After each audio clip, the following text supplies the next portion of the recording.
বাংলাদেশের রাজধানী এখন পাঁচ ভাইয়ের হোটেল। বাংলাদেশের রাজধানী কোথায়? বাংলাদেশের রাজধানী হচ্ছে পাঁচ ভাইয়ের হোটেল, আর আরেকটা আছে সাত ভাইয়ের হোটেল রাজধানী। তার মানে বাংলাদেশের রাজধানী দুইটা? রাজধানী আছে অনেকটাই, তার মানে আরো আছে? যে আরো দুইটা আছে। উনি যে বললো বাংলাদেশের রাজধানীর নামগুলি হয়েছে রাজধানী ইন্দিরা গান্ধী। ইন্দিরা গান্ধী। হ্যাঁ, সুপ্রিয় দর্শক, আসসালামু আলাইকুম। শুরু হতে যাচ্ছে আপনাদের পছন্দের অনুষ্ঠান জ্ঞানের লড়াই পর্ব 3। সাথে রয়েছে দুজন প্রতিযোগী, একেবারে সরল সোজা অসহায় মানুষ, এবং বিচারক মণ্ডলী হিসাবে রয়েছে ভাইরাল মোস্তাক মামু।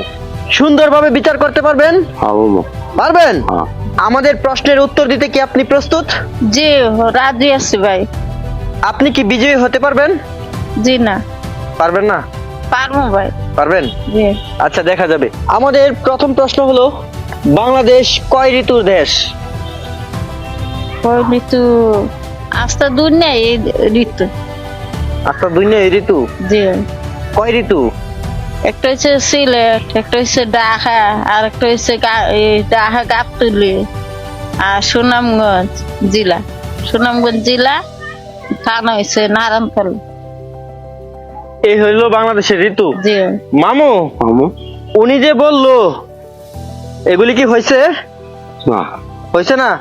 এখন কি ওনারা জিজ্ঞেস করতে পারি বাংলাদেশ কয় ঋতুর দেশ? উনি যে বললো এটা কি হয়েছে?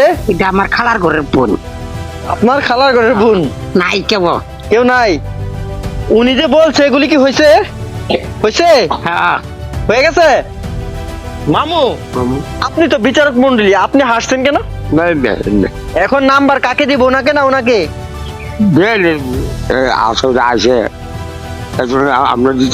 আমার প্রশ্নের সঠিক উত্তর আপনি দিতে পারেননি, তাই আপনি পেয়ে গেলেন 0। আর আপনি ওনাকে সাপোর্ট করার কারণে আপনিও পেয়ে গেলেন 0। আমাদের প্রথম প্রশ্ন চলে গেল, কেউ উত্তর দিতে পারেনি। এখন আমরা চলে গেলাম পরবর্তী প্রশ্নে। নিমন্ত্রণ অর্থ কি? এক ছেলে এক মেয়ে। নিমন্ত্রণ অর্থ এক ছেলে এক মেয়ে। এটা ওর বাচ্চা তিনটা আমার লোকে। আচ্ছা, উনি যে বললো নিমন্ত্রণ অর্থ, এই যে সব বললো, হয়েছে? না ভাই হয়েছে না। তাহলে আপনি বলেন তো নিমন্ত্রণ অর্থ কি? নিউমোনিয়া, জি? অসুখ। অসুখ। জি।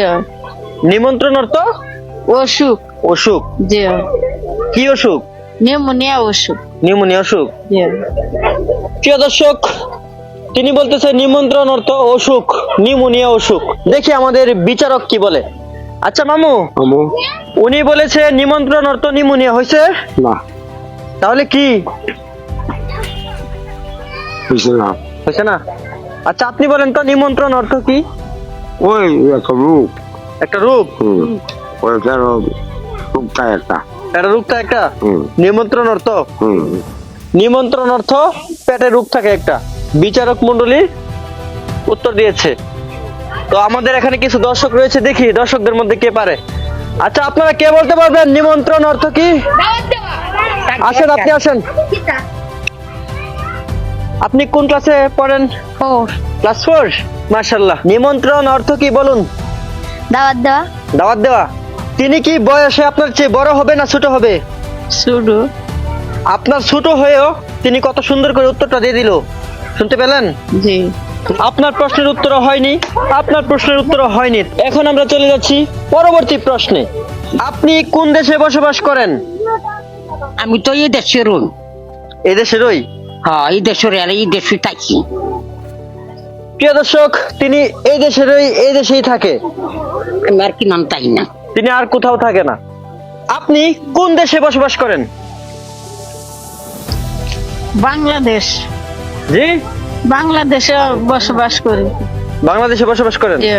এবারের প্রশ্নে উনি পেয়ে গেল 1 পয়েন্ট, আর উনি এখনো 0 পয়েন্টে পিছিয়ে রয়েছে। পরবর্তী প্রশ্নের জন্য প্রস্তুত? জি।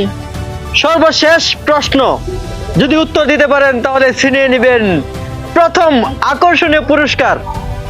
আমাদের সর্বশেষ প্রশ্ন, বাংলাদেশের রাজধানী কোথায়? বাংলাদেশের রাজধানী হচ্ছে সিলেট। সিলেট এই উপশহর পাঁচ ভাইয়ের হোটেল জি? রাজধানী। পাঁচ ভাইয়ের হোটেল রাজধানী। 5 ভাইয়ের হোটেল রাজধানী। জি। আর আরেকটা আছে 7 ভাইয়ের হোটেল রাজধানী উপসরে। এটাও রাজধানী? জি তার মানে বাংলাদেশের রাজধানী দুইটা? রাজধানী আছে অনেকটাই, আরো 2টা আছে। আরো দুইটা আছে? জি আচ্ছা, এই রাজধানীগুলিতে কি করা হয়? বাতু খায় মানুষে, চাচু খায়, সিঙ্গারা বিঙ্গারা খায়, চপ খায়। বাংলাদেশের রাজধানীতে এসব করে? জি দেখি আপনার প্রতিপক্ষকে জিজ্ঞেস করে আপনার প্রশ্নের সঠিক উত্তর হয়েছে কিনা। হয়েছে ভাই। উনি যে বললো বাংলাদেশের রাজধানীর নামগুলি হয়েছে? রাজধানী ইন্দিরা গান্ধী। ইন্দিরা গান্ধী? হ্যাঁ আমারই ভুল হয়েছে, তাদেরকে ডেকে এনে। মামু, মামু আমাদের দুজন প্রতিযোগীর মধ্য থেকে কে প্রথম স্থান অধিকার করেছেন? দুজনে জি, দুজনে দুইজনই হুম প্রথম স্থান অধিকার করেছেন। হ্যাঁ তাহলে পুরস্কারটা কাকে দেব আমি? দেখবি আসলে আইছে দুজন আসলে আইছে দুজন মিলাই দিন দুইজনরে মিলাই দিতাম। হুম তিনি আসলেই সরল সোজা মানুষ, তারা দুজন আশা করে এসেছে, তাই দুজনকেই মিলিয়ে একসাথে পুরস্কার দিয়ে দিতে বলতেছে। প্রিয় দর্শক, যিনি আজকের অনুষ্ঠানে প্রথম স্থান অধিকার করেছেন ওনার হাতে তুলে দিলাম প্রথম পুরস্কার 1000 টাকা। এই নেন। আপনি খুশি হয়েছেন? জি ভাই, খুব খুশি হয়েছি ভাই। আজকের প্রতিযোগিতায় তিনি হেরে গেলেন, তারপরেও ওনাকে নৈরাশ করলাম না, ওনাকেও দিয়ে দিলাম 1000 টাকা পুরস্কার। এই নেন। আপনি খুশি হয়েছেন? আল্লাহ দিব তোমার কষ্টের মিষ্টি, মাইন আল্লাহ দিব। আজকের অনুষ্ঠানের বিচারক মণ্ডলীর দায়িত্ব পালন করেছেন আমাদের ভাইরাল মোস্তাক মামু, তাই ওনাকে আমরা নৈরাশ করলাম না, ওনার হাতেও তুলে দিলাম 1000 টাকা। এই নেন। মামা, আপনি খুশি হয়েছেন? খুশি হিসেবে প্রিয় দর্শক, জ্ঞানের লড়াই পর্ব 4 কারা কারা চাচ্ছেন কমেন্টের মাধ্যমে জানিয়ে দিন এবং এই ভিডিওটি শেয়ার করে ছড়িয়ে দিন সবার মাঝে। তো সবার সুস্বাস্থ্যতা কামনা করে বিদায় নিচ্ছি। আসসালামু আলাইকুম।